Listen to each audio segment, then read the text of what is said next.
And welcome to Tech Connects, Dice's podcast where we dig into the topics on tech hiring, recruiting, and careers that matter to you. I'm your host, Nick Kolakowski, and I'm talking to great guests every month about the current state of the tech careers world, including the tech job market, the hottest tech skills, what companies are doing to attract and retain tech pros in a historically tight market, and much more. It's January, and that means Dice is releasing its annual tech salary report, where we survey thousands of tech professionals and deliver the latest data on salary, benefits, and so much more. I wanted to talk to Art Zeile, who's the CEO of DHI Group, which is Dice's parent, for his insights on the report and what it says about the broader tech market. So let's listen in.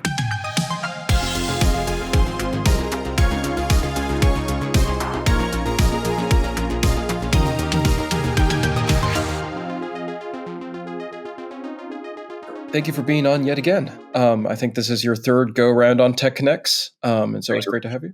Thanks for having me.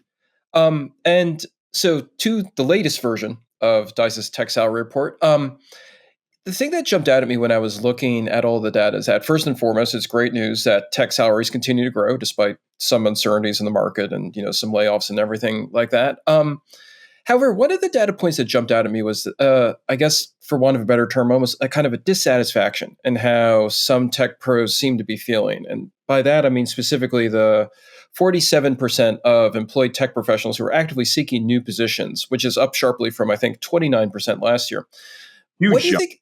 Yeah, it's a crazy jump. What do you think is driving that impulse to jump? And what do you think companies can do to retain? Because, I mean, that's a huge issue, obviously, in the industry at the moment. So I personally think that is the biggest signal coming out of this report is the jump in people that are actively seeking new positions. My context for that is that we went through 2022, which was the Great Resignation. We obviously saw the Federal Reserve increase interest rates, which by its nature is going to suppress hiring across all industries, all professions for that matter. And we've seen a deficit, a tech hiring recession for the last 2 years.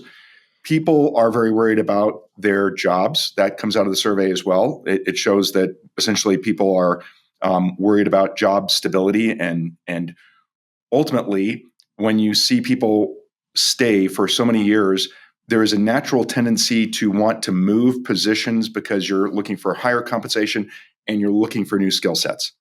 I mean, the nature of the tech industry, in my opinion, is that people generally want to leave their current position, or at least they want to get involved with a new project, even inside the existing company that they're working for every 2 to 3 years because they're trying to sharpen their skill sets. And so that in combination is creating this bump in interest to essentially look for a new opportunity. And it's kind of interesting. We have a gentleman named Steve Levy, as you very well know, in our New York City office. He is a talent acquisition professional of 30, 40 years in terms of experience. He thinks that this environment is one where the dam is about to break because people are so dissatisfied with where they're at right now, with the very small increase in salary that they received last year, the very small increase or the very small bonus that they received last year, the fact that they've been stuck in the same position for several years, that we're going to see a lot of activity. We're going to see a lot of people leaving in 2025. And that's reality. Now you ask, what do people need to do? What do companies need to do to essentially retain talent? I think it's what we've always talked about, which is you need to provide people the right compensation. In other words, you need to essentially give them at least the value of inflation. So a 1.2% increase last year overall is not keeping up with inflation. The inflation range is roughly about 2 to 3%. You need to give them a better opportunity to learn more skills in their current context, and you need to recognize them. All things that are very, common sense, in my opinion. Yeah, no, definitely. I mean, it's funny with Steve because, he was actually on the podcast a couple of episodes ago, and he seems to know virtually every single hiring manager and recruiting industry. He doesn't actually know them all, but obviously it feels like his network of contacts. So when he thinks that there's something like that building in terms of the industry, I tend to take that to heart just because, his knowledge and his network are so extensive and he seems to kind of keep his ear to the ground everywhere. To your point about like inflation and everything else, I mean, it brings up another interesting point from the report, which is that kind of despite the salary growth that we saw, satisfaction and compensation hit an all-time low. I think is 60% of tech pros were unhappy with what they're bringing home, which is kind of an insane number. Yeah, can you And imagine 60%, like yeah, literally two-thirds of all tech professionals in the United States, and this is a very valid survey, it's about 3,000 respondents, right? mhm, They are dissatisfied with their current compensation. yeah, Unbelievable. it's crazy. But at the same time, you're also seeing. I mean, there's kind of a salary premium or a salary increase in sort of very highly specialized areas, like obviously artificial Yes. intelligence and machine learning is forefront of everybody's mind, and then cloud computing, cybersecurity. There's a huge cybersecurity gap. I think it's like 1 million open positions or something like that. And so, there's obviously that demand creates a certain salary number. And so how do you think companies can better support professionals who want to kind of develop skills, especially in those areas, and kind of close that salary gap for themselves? Because it seems like there's a prime opportunity there for people to get a salary they could be satisfied with if they learn, if they kind of focus on those key areas. Yeah. Totally agree. And just to put a fine point on it, the report says that there is a 10K bump in salary if you have one of 9 skills.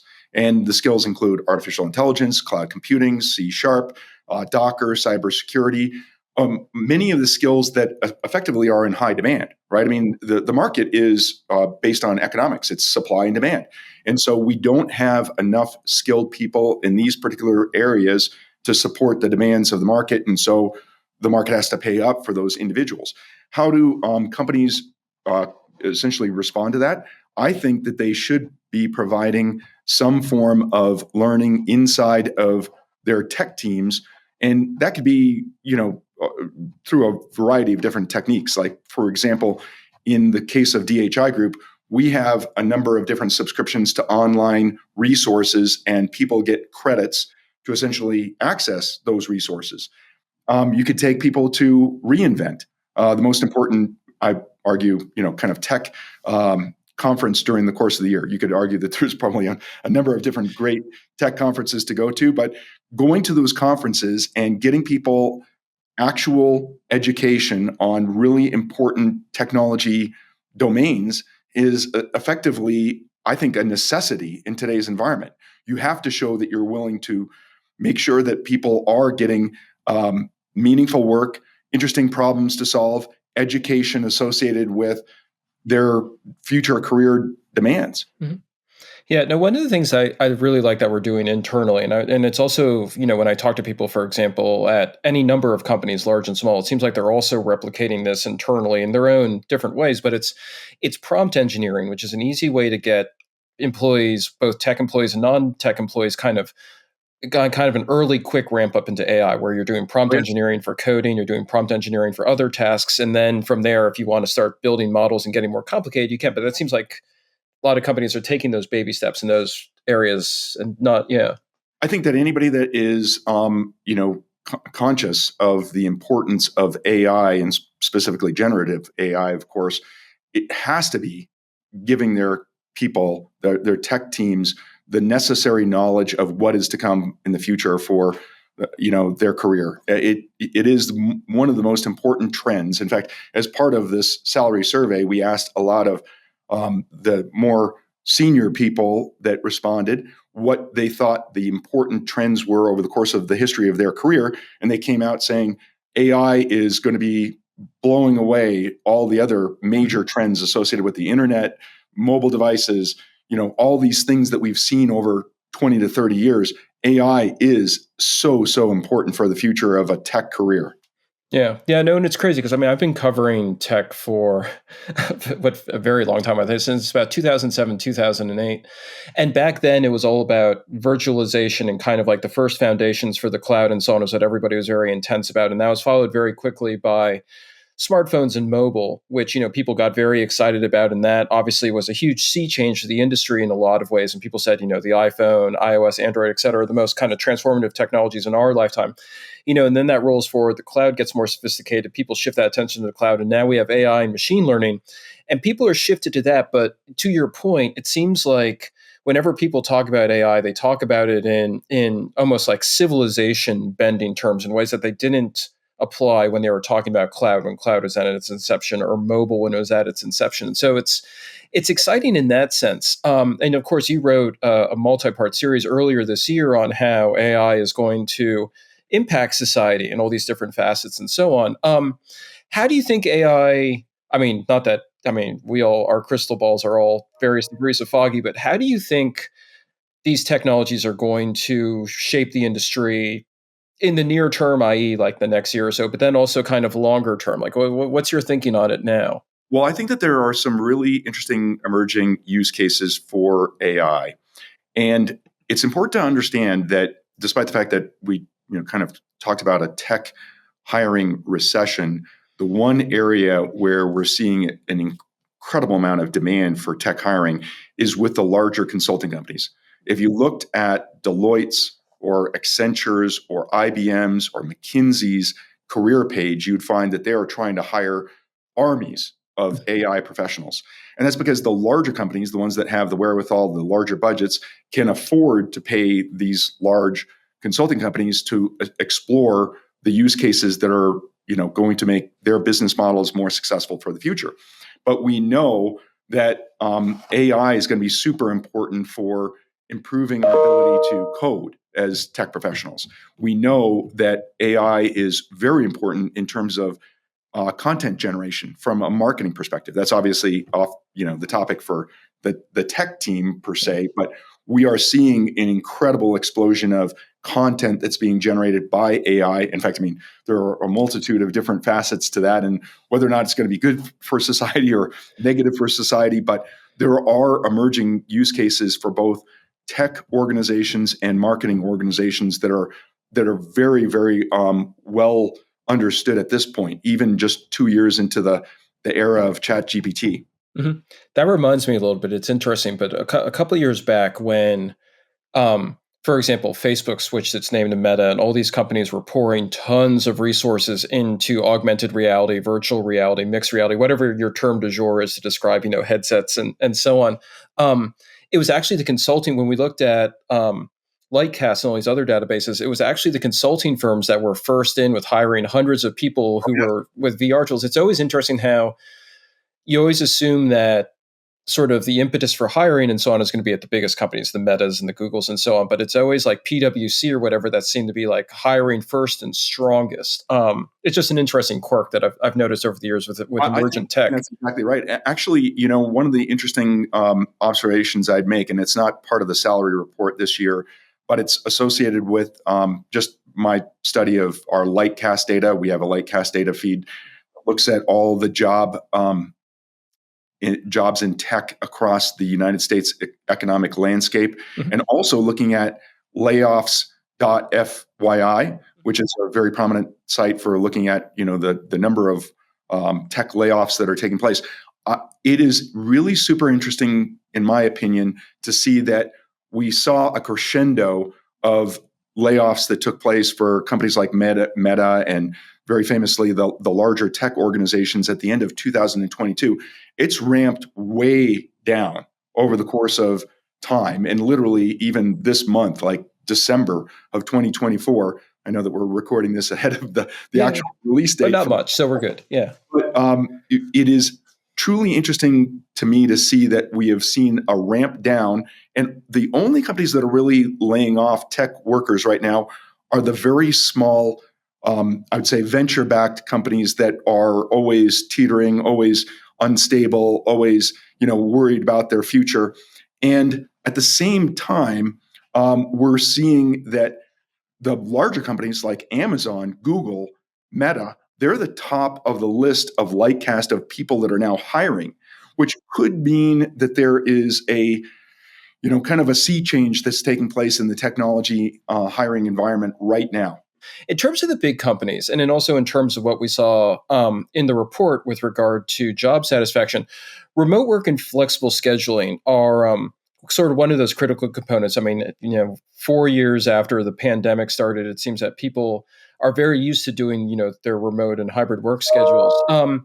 Yet we started to see kind of a rollback in those remote benefits and kind of a newfound emphasis on return to work. I'm thinking specifically of Amazon, for example, which just demanded people come back 5 days a week. Do you think that the return to office trend is going to persist, and then kind of with that tension in there, because tech pros often don't want to come back to the office 5 days a week? How can companies balance their operational needs, their need for culture, et cetera, with the flexibility that tech pros want and that will keep them there? I think that the ultimate rationale behind why people like to work from home is because they do believe that they can be more efficient at home, and because they also lose a lot of time just by virtue of a commute. And if you think about, obviously, New York City has, some of the largest commutes in the nation. Mm-hmm. But even a place like Denver, the average commute is about 52 minutes each direction. Wow. So if you think about that and you're a rational actor, and most technology professionals are very, very intelligent, very rational, they're saying, why should I burn off 2 hours of my day just sitting in a car? So there is a lot of rationale for having the opportunity to work from home. I personally think that we're going to be in a hybrid kind of world for the future. I know that Amazon is expecting people to come back 5 days a week. I don't think that's going to be the reality of what we need as balance. In fact, I think that what we're going to see is there's going to be a change in terms of the dynamic between demand and supply, where it's going to shift to more demand in the future. And right now, the employer has the power in a negotiation with the tech worker. But I think that as we see more and more demand for tech workers increase in 2025 and beyond, there's going to be a necessity to say, yeah, we're going to give you the flexibility to have work from home, in addition to asking you occasionally to come into the office. Yeah, no, so I imagine especially retention too. I mean, this plays in what we were talking about in terms of like salary dissatisfaction, the need for benefits and then that kind of delta and things like There's that. all this building pressure for people to leave their job right now. And so you're going to have to essentially give people more in the future in terms of compensation, in terms of work-life balance, by virtue of the work from home environment. Yeah, no, that makes total sense. I mean, the other thing in terms of culture, another thing that jumped out from the salary report data was how women in tech with more than 20 years of experience, so I mean, kind of the people who are spending their entire career within the industry, were more likely to report cultural improvements, which is great, even if they have kind of lower salary satisfaction. And DEI is still a focus for many companies, and sort of promoting equitable growth and recognition across all demographics who work within a company. How do you think companies can kind of like close that satisfaction gap when it comes to underrepresented groups, when it comes to women in tech and so on? Because that's vital for retention and morale and everything else. I think that they have to have women at the top. They have to have women in tech leadership positions. We have a lot of women in tech leadership positions, as you know, at DHI Group. I think that if people see that they can aspire to those positions, then they are going to have a career that's going to be, appropriate for them. I think it is a matter of making sure that you do promote those women that are ready to be promoted to leadership. That is illustrating very vividly, very viscerally, that you are dedicated to, those underrepresented people inside of your tech teams.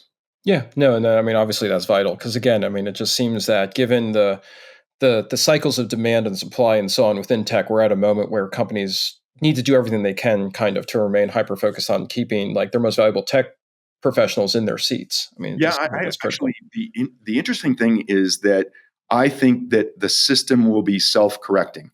And the reason I say that is because if you think about the number of folks that have received comp sci degrees circa 2010, it was about 50,000. We were graduating 50,000 comp sci majors each year. Now it's up to about 110,000 across the United States. And obviously that's not all of tech, it's just comp sci. But we're graduating about double the number. But what's interesting inside of the trends is that there's almost an equivalent number of women and men now that are graduating with comp sci degrees. So I think that supply of people, and specifically women, is going to necessitate essentially moving women up in the organization and into positions of leadership. Yeah, no, yeah, so hopefully it seems like, the trend is definitely going in that direction. So that's great. Well, that was interesting. Art always has great insights into the tech industry. Here are some key takeaways from our discussion. First, boost your salary with in-demand skills. The report shows a significant salary increase for professionals with skills like AI, cloud computing, and cybersecurity. Focus on learning these skills to close the salary gap and become more attractive to employers. Second, companies need to offer competitive compensation and growth. Inflation and stagnant salaries are leading to dissatisfaction among tech professionals. Companies need to offer competitive compensation packages and opportunities for learning and career advancement in order to retain their talent. Third, leverage internal learning resources. Many companies offer internal resources like online subscriptions and conferences to help employees develop new skills. Take advantage of these resources to stay up to date and to increase your value. Fourth, explore AI and prompt engineering. Gaining knowledge of AI and prompt engineering is crucial for the future of tech careers. Start by learning the basics of AI and how it can be applied to your field. And fifth, the future of work is hybrid. While some companies might push for full-time in-office work, the trend suggests a hybrid model is more likely to be prevalent. Focus on finding a company that offers flexibility and a good work-life balance. We covered a lot more during this discussion, so please give it another listen if you missed anything. For even more information on compensation, benefits, and everything else that matters so much for tech pros, check out the Dice Tech Salary Report.